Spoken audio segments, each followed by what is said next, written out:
Di suatu hari, Nabi SAW, beliau sedang duduk dikelilingi sejumlah orang sahabat.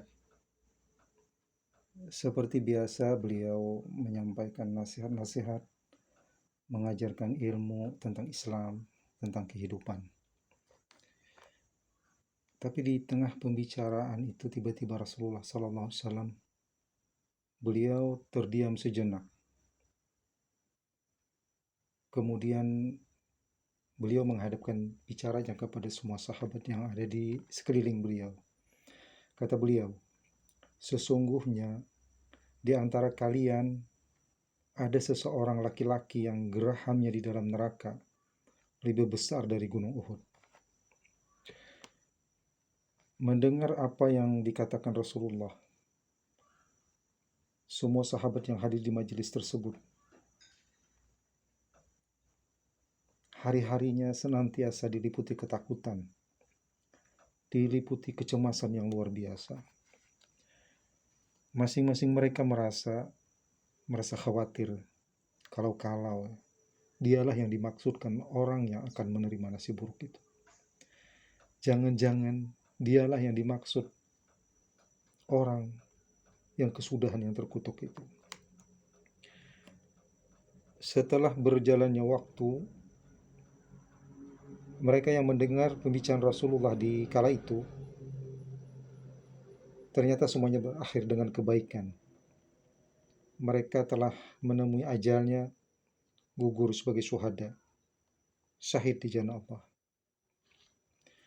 Dan yang tertinggal dan yang masih hidup hanya dua orang. Yang pertama Abu Hurairah, yang kedua Rajal bin Unfuah.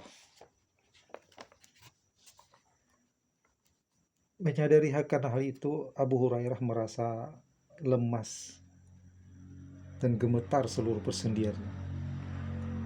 Hati beliau diliputi ketakutan kalau ramalan Nabi itu menimpa dirinya. Dan kegelisahan selalu menghantui beliau. Dia tidak bisa tenang dari rasa cemasnya. Sampai akhirnya takdir menyingkapkan tabirnya. Orang yang bernasib celaka itu ternyata adalah Rajal bin Unfuah. Ia murtad dari Islam. Dan ia bergabung dengan Musailamah Al-Kadzab dan mengakui kenabian palsunya. Jadi sebenarnya siapa ini Rajal bin Unfuah? Di suatu hari ia datang kepada Rasulullah dan ia berbaiat dan masuk Islam. Sesudah menganut Islam dan belajar beberapa waktu kemudian, ia kembali kepada kaumnya di kampung halaman. Dan ia tidak pernah datang lagi ke Madinah, kecuali sesudah Rasul wafat. Setelah Rasul wafat itu, kemudian kaum muslimin ijma memilih Abu Bakar As-Siddiq sebagai khalifah kaum muslimin. Dan di awal-awal pemerintahannya Abu Bakar As-Siddiq, bersamaan dengan itu di daerah Yamamah ada seseorang yang mendakwahkan dirinya sebagai nabi yang bernama Musailamah. Dan penduduk Yamamah menggabungkan diri dengannya. Rajal bin Unfuah yang kala itu sudah berada di Madinah, ia mengusulkan kepada khalifah agar ia diutus kepada mereka untuk mengembalikan penduduk Yamamah kepada Islam. Dan usulnya diterima. Maka berangkatlah Rajal ke negeri Yamamah. Dan sesampainya di sana, ia menyaksikan mereka orang-orang Yamamah yang bergabung dengan Musailamah dalam jumlah yang sangat banyak. Maka disangkanya oleh Raja Unfuah ini, orang-orang ini pasti akan menang. Maka kemudian jiwa khianatnya dari Rajal ini membisikkan agar mulai hari itu ia menyeberang saja ke pihak gerombolan Al-Kadzab, si pembohong.